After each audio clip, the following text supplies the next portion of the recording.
Hello everyone, आज है 2 अगस्त और आज इस वीडियो में हम बात करने जा रहे हैं जी एंटरटेनमेंट एंटरप्राइज के बारे में। देखिए, जी एंटरटेनमेंट का शेयर एक बड़े लेवल से टूटकर नीचे आ रहा है और नतीजे भी जो इसके आए थे वो उतने अच्छे नहीं थे। जब शेयर इतना सस्ते प्राइस पर अवेलेबल है, 138 रुपीज के ऊपर पहुंच चुका है, तो क्या खरीदारी करना यहाँ पर सही रहेगा कि नहीं, उसके बारे में आज हम इस वीडियो में बात करेंगे। लेकिन उससे पहले अगर आपने अभी तक चैनल को सब्सक्राइब नहीं किया है तो प्लीज अभी इसे सब्सक्राइब कर लीजिए, क्योंकि आगे भी बहुत सारे वीडियोस हैं जो आपको काफी ज्यादा हेल्प करेंगे। तो चलिए शुरू करते हैं। तो जैसे कि आप देख सकते हैं कि 138 के आसपास ये शेयर ट्रेड कर रहा है आज के तौर पर। और इससे पहले भी मैंने इसके ऊपर वीडियो बनाया था पिछले हफ्ते जी एंटरटेनमेंट के ऊपर, जब शेयर 151 रुपीज के आसपास ट्रेड करा था। और जब इसके नतीजे आए थे 26 जुलाई को मैंने ये वीडियो बनाया था और मैंने क्लियरली मेंशन किया था कि नतीजे बहुत खराब है, गिरावट आ सकती है, तो खरीदारी करने की गलती बिल्कुल भी मत करिएगा। और आप जो देखिए, उस वक्त एक ही हफ्ते में 151 रुपीज का शेयर 140 रुपए से भी नीचे टूट गया है यहाँ पर। तो बात करना बनता है कि क्या यहाँ से कुछ टर्न अराउंड हो सकता है कि नहीं, या फिर और फर्दर हमें गिरावट देखने को मिलेगी। तो उसके बारे में बात करें उससे पहले पिछले एक महीने का हम यहाँ पर चार्ट देखें तो पिछले एक महीने में शेयर कंटिन्यूअस टूट रहा है। 180 रुपए के प्राइस पर शेयर ट्रेड कर रहा था और एक महीने के सबसे निचले स्तर पर अभी ये ट्रेड कर रहा है। पिछले एक साल की हम बात करें तो एक साल में जी एंटरटेनमेंट में 61% की गिरावट है। 375 रुपए तक का हाई था, गिरावट आई, बहुत बड़ी रैली आई, गिरावट आई, तेजी आई, गिरावट आई, तेजी आई। कोविड के चलते ऐसी गिरावट आई कि 120 रुपए से भी नीचे ये शेयर पहुंच गया था। लेकिन बाद में एक बढ़िया रैली आई, शेयर 200 रुपए तक गया और यहीं से सबको लगा कि अब ये मल्टी बैगर बनेगा, अब ये माला माल करेगा। लेकिन क्या हुआ फिर? उससे कई ज्यादा भयंकर गिरावट हमें देखने को मिली। एयर शेयर टूट के बिखर गया और आज खुद देख सकते हैं कि 140 रुपए से भी नीचे ये ट्रेड कर रहा है। पिछले 3 साल में जी एंटरटेनमेंट में 74% की गिरावट है। 613 रुपए के लेवल से टूटकर नीचे आ रहा है।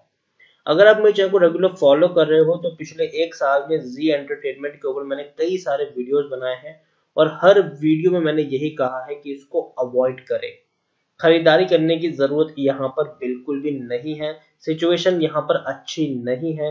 हर बार मैंने अवॉइड करने की ही सलाह दी है, क्योंकि कर्जा जो है वो इनके ऊपर काफी ज्यादा है, काफी ज्यादा कर्जा है इनके ऊपर। मिड कैप शेयर है ये, 13,400 करोड़ के आसपास का इसका मार्केट कैप है।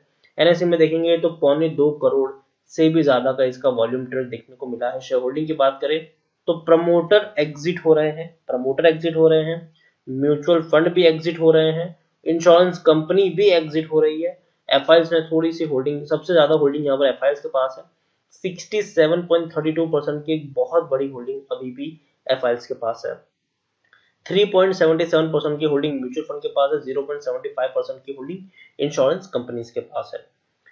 प्रमोटर की बात करें तो एसएल मीडिया वेंचर लिमिटेड है, जिनके पास 3.45% की होल्डिंग है। उसमें से 20% की होल्डिंग तो यहाँ पर गिरवी है। 25 म्यूचुअल फंड्स कितने पैसा लगाया, 585 एफआईएल्स यहाँ पर इन्वेस्टेड है। इंडिविजुअल इन्वेस्टर होल्डिंग 4.68% देखने को मिल रही है। डिविडेंड भी इस साल इन्होंने पे किया था। 2020 के सितंबर महीने में डिविडेंड पे करेंगे ये लोग। 10 सितंबर को डिविडेंड मिलने वाला है। 30% का मतलब 30 पैसा पर शेयर का डिविडेंड मिलेगा सबको।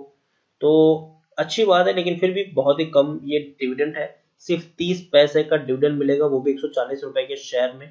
यहाँ पर हम अगर बात करें, टेक्निकल रेटिंग अभी भी कुछ खास अच्छी नहीं है, अभी भी यहाँ पर डाउन ट्रेड चल रहा है। पी 17.81 का है, इंडस्ट्री पी 21.99 है, बुक वैल्यू 79 के आसपास है, प्राइस टू बुक वैल्यू 1.74 है, ईपीएस 7.79 है और डिलीवरी तकरीबन 24 के आसपास देखने को मिल रही है। According to Moneycontrol user 78% लोग यहाँ पर खरीदने की सलाह दे रहे हैं और 22% लोग यहाँ पर बेचने की सलाह दे रहे हैं।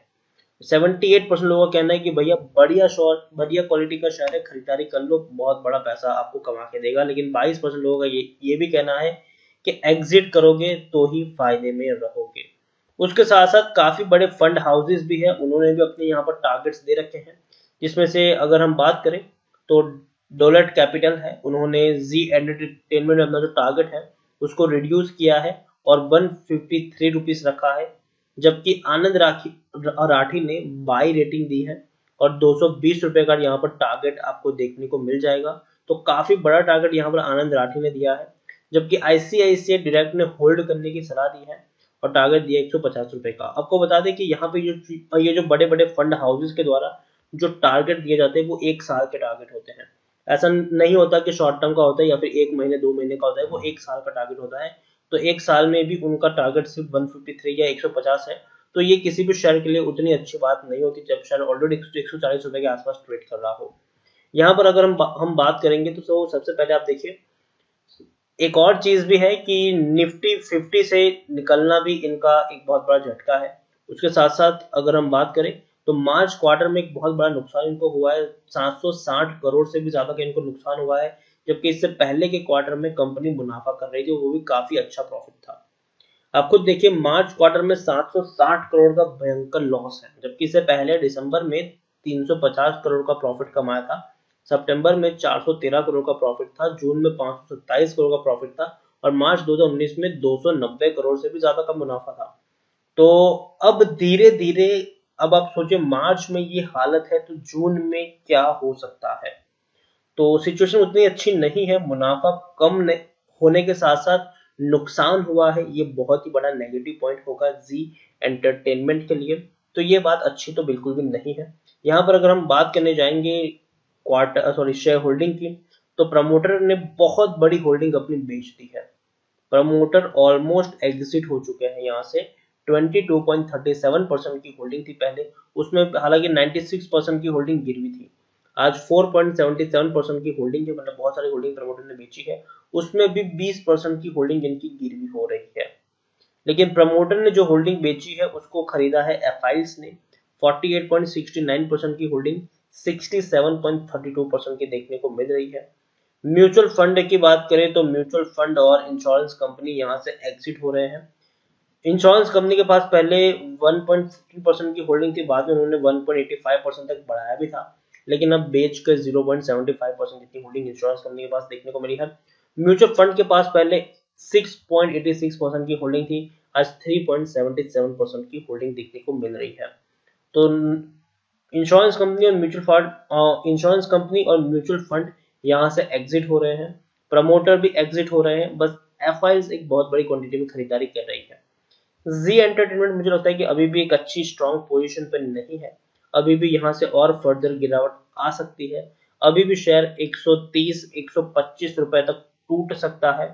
तो मेरे हिसाब से इस प्राइस पर खरीदारी करने की सलाह बिल्कुल भी नहीं रहेगी, क्योंकि अभी और फर्दर यहाँ पर गिरावट आना बाकी है। तो अवॉइड करें इसके शेयर्स को, खरीदारी करने में जल्दबाजी ना करें। हाँ, अगर आपने खरीदारी की है एक बड़े लेवल पर, अगर आपने खरीदारी की है जैसे 200 रुपए के लेवल से अगर आपने खरीदारी की है, तो मैं आपको बेचने की सलाह नहीं दूंगा। तो मैं आपको ये कहूंगा कि आपको होल्ड करना चाहिए, लेकिन उस प्राइस तक पहुंचने में थोड़ा टाइम लगेगा, लेकिन जैसे ही पहुंचे वहां पर आपको प्रॉफिट बुकिंग भी करनी चाहिए, ऐसा मेरा मानना है। तो इसी के साथ वीडियो को एंड करूंगा। अगर आपको वीडियो पसंद आया हो तो प्लीज इसे लाइक कर शेयर करें। अगर आप चैनल पहली बार आए तो प्लीज सब्सक्राइब करें, और जी एंटरटेनमेंट के बारे में आप क्या सोचते हैं वो भी आप मुझे कमेंट में लिखकर बता सकते हैं। Thank you.